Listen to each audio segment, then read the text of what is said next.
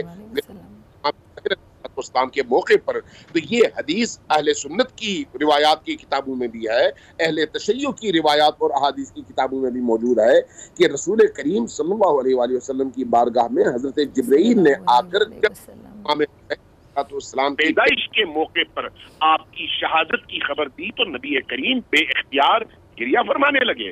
یہ آپ کا گریہ دیکھ کر اہل البیت نے پوچھا یا رسول اللہ یہ خوشی کا موقع ہے، آپ گریہ فرما رہے ہیں؟ فرمایا کہ ہاں اس بچے کی شہادت کی خبر حضرت جبرائیل نے دی ہے، اس لیے اس منظر کو دیکھ کر میں گریہ کر رہا ہوں۔ ابھی تو امام حسین بچے تھے، ابھی تو وہ شہید نہیں ہوئے تھے، ابھی تو وہ پیدا ہوئے تھے۔ اگر ان کی پیدائش پر نبی کریم ان کے مستقبل میں شہادت کو یاد کر کے غم مناتے ہیں، روتے ہیں، اشک بہاتے ہیں، تو پھر ان کی شہادت کے بعد یہ غم منانا، یہ اشک بہانا اور امام حسین علیہ السلام کے غم کو اپنی روح کا غم سمجھنا، یہ میرا خیال ہے نبی کریم کی سیرت بھی ہے، سنت بھی ہے اور ان سے محبت اور عشق کا اظہار بھی ہے۔ لہٰذا یہ جو محبت کا اظہار ہے یہ آپ کے اندر ایک آگ پیدا کرتا ہے، آپ کے اندر ایک حرارت یہ محبت پیدا کرتی ہے۔ اس محبت کے نتیجے میں، اس حرارت کے نتیجے میں آپ جہاں کہیں یزیدیت کا پرچم دیکھیں گے آپ پوری